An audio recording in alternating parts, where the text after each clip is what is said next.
Okay, so today we're going to we're going to understand the core terminology and the key aspects of cybersecurity. So what do we mean by core terminology? We're just going to look into what we've introduced yesterday, such as the type of malicious software, distributed denial of service, cloud software, domain, and virtual private network, and so on. So we'll touch into most of the important thing to know about network security. Also, we look into bring your own device policy, which is very important when it comes to working into enterprises or maybe small or medium-sized businesses. Then we'll look into penetration testing, which is we mentioned yesterday as well. We mentioned what pen testing is. Then we'll look into white box penetration test and a black box penetration test as well. And again, we will touch base on good and bad actors, looking into who are the good guys and who are the bad guys. And at the end, we will now conclude with the key sectors, such as manufacturing, finance, government, defense agency, departments, education institutions. So we will look into what sectors can be subject to cyber crimes. Also, we will look into how to protect ourselves online from any type of threats or security breach. Then we will look into some good methods for us to stay safe while we browsing the internet. So I have a video which I want to share with you.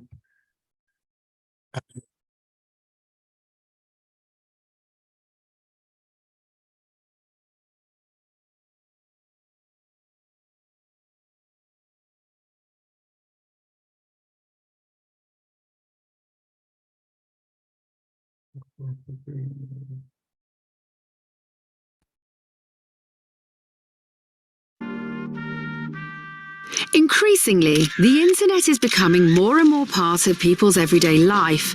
Many important public services, business and retail functions are moving online, something that poses tremendous challenges for those of us that, for one reason or another, have not grown up with the internet and lack the digital skills that many others take for granted. Beyond the technical challenges, the internet can be a very scary place, with constant stories on the news about malware, viruses and cybercrimes. But it's important to realise that it doesn't need to be. Following a handful of basic rules can make the internet a much safer place. In order to understand why the internet can be difficult for governments to regulate, you first need to understand a little bit about what it is. The internet is essentially a massive network of networks, each of which contains many interconnected computer or digital devices. Of these networks, by far the largest is the World Wide Web, and this is what most people are talking about when they discuss the internet. Each individual device or node on this web has the potential to connect to any other throughout the network. This means that many of these nodes may be situated in countries that have different legal standards, or which may not have the resources or capability to work with your local law enforcement organisations. To compound this, because the web is a network, there is no practical limit to the range of connections that can be formed within it. Any single node can route content through any of the others, making it almost impossible for authorities to completely block access to any specific part of the web. This is actually one of the web's greatest strengths, but the same factors that prevent governments regulating free speech throughout the internet also prevent them providing most of the legal protections that you take for granted when shopping or doing business on the high street. A useful analogy here would be shopping at a marketplace or garage sale, somewhere you aren't familiar with. In most cases, you are very safe, but you can't assume that this is the case. If something goes wrong, you can't just assume that trading standards will ride to the rescue and that you'll get your money back. You need to make judgments for yourself as to the trustworthiness of those you are dealing with.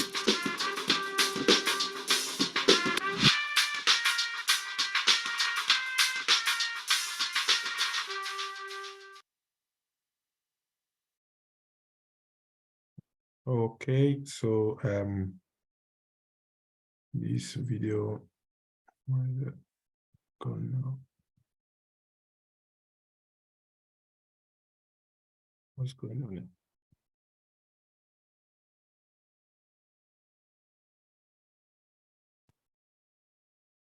Just 1 second.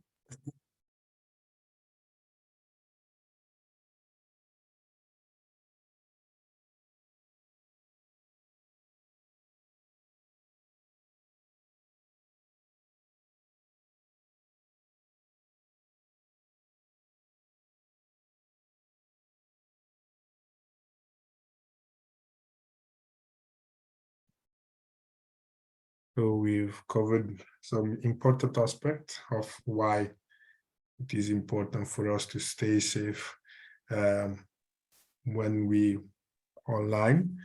So we have looked into some of the information, and now we're looking into some data. So according to Statista, there are more than 50 million Facebook users in the UK, 30 million on Instagram, and over 16 million on Twitter. So this will now create like plenty of opportunity for black hat hackers and scammers to try to gain access of each single individual. So it is very important for us that we're able to manage our security features, and we're able to stay safe when we are browsing online. So here we have some tips, some good practice for us to stay safe when it comes to browsing online. So we have mentioned some of the possible risks when it comes to breaking into our system. So we mentioned hackers can steal your data by just guessing your password. So that's why it is important to use a strong password, for example, which allows us to now ensure that they're not able to decrypt our password. Also, we need to set up some security answers. So, for instance, we're signing up into some new website. You can now use security features where you can ask, where they will be asked to answer some security questions in order for you to stay safe. Also, when it comes to social media, it is best to maybe not post too much, or be aware of the people that are requesting to be your friend. Also, we need to be aware of maybe type of communities that are online. You have to make sure you don't sign up or you don't join any type of bad community, or you also don't share your personal data with other people, which could now steal your information and use it for them to gain access about your information. Also, you need to become a bit more familiar with privacy policies, which are in place for social media channels, and how these can now protect you from that.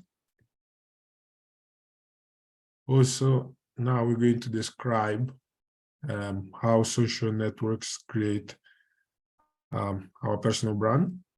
So what do we mean by creating a personal brand? We know nowadays people work with social media. Maybe you might have seen these influencers who they use their own image as a brand, where they are able to gain some contract, or they can now work with partnership with any type of clothing brand or any type of product brand. So it is, those people need to be very aware of the risks of exposure while they are, because once they're exposed to the internet, people can now search about them. They can now try to break through their own system. So here we have 10 steps to ensure our online branding is working for you. So for instance, you can now fully update social media accounts, identify area of expertise, or for example, you can now make posting easy with apps. Also, you can now share content on a regular basis. Now we're looking into developing a clear understanding of social media target audience. That might be the most important thing as we do in social media marketing. So as a social media marketer, you need to know who's your audience, who are the people that follows you and they like your content. Then we have to use social listening to find conversation about the brand, so you can now stay up to date with the latest trend. Then you can research with social channels what our audience are using. You can now check out the competition and how they are, what new trends they're releasing. Also, you can understand what our target audience wants from the social channels. Now we're going to explain. Is there a way, like on Instagram, if someone starts following you, can you get them to stop following you, or is it not possible? You have to ask them. It is possible to remove someone from the following. It is possible. You just need to go on the profile and remove the following. No, that's if you want to unfollow someone, right? Not if yes, but you can remove their follow as well. You can unfollow and remove the follow. You can do both. And you can go through the app where there are more settings, and you can limit maybe the permission. So if people are not following, they might not be authorized to message you as well. So there are loads of features that you can work out with your Instagram account, which will allow you to stay safe as much as possible. All right, cool. Okay, so we have now mentioned, for instance, Instagram, but this can be done with other platforms like Twitter, Facebook, Pinterest, YouTube, and even LinkedIn. So we all know that social media made for interacting with friends and family, but it is a place where we always need to be aware of who uses this platform and always need to be cautious when it comes to using them.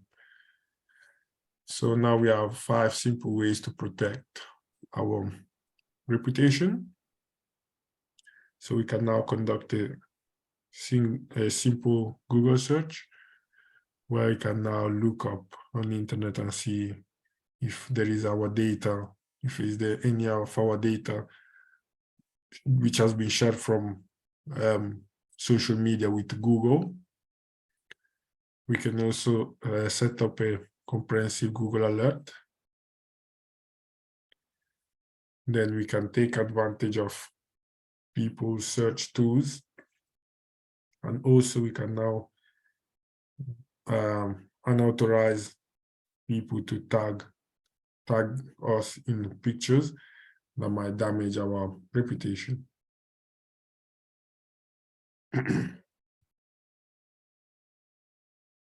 Does what I'm learning now, Victor, like has this been, is it like fixed, or does the material get updated? Because they mentioned Vine, and then Vine is not really with us anymore. So I'm wondering if this is like, if OTHM doesn't update Yes, the we do. material, but you teach the exact same thing No, there in is different colleges. no, it always updated. Everything, Oh, okay. yeah. Maybe some of the material you might see is not really recent, but it's always updated. Okay. Yeah. So here we have 10 tips from online safety. So for instance, we don't have to share personal information. Use secure public Wi-Fi. I thought that if you want to connect to a public Wi-Fi connection, you need to use VPN. Otherwise, it is Yeah, not safe, right? But exactly. sometimes in airports, you also have to pay for the connection. That still doesn't mean it's secure. Exactly. So you always have to be conscious and be aware before doing these decisions. So maybe in some situation you really need Wi-Fi, so that's when you have to use this. But if you don't need it, it's best for you to not connect to these public networks. Are public networks easier to hack into than, let's say, your home network? Yeah, they have less security features, so someone with a bit of knowledge of network security can easily break into your network firewalls.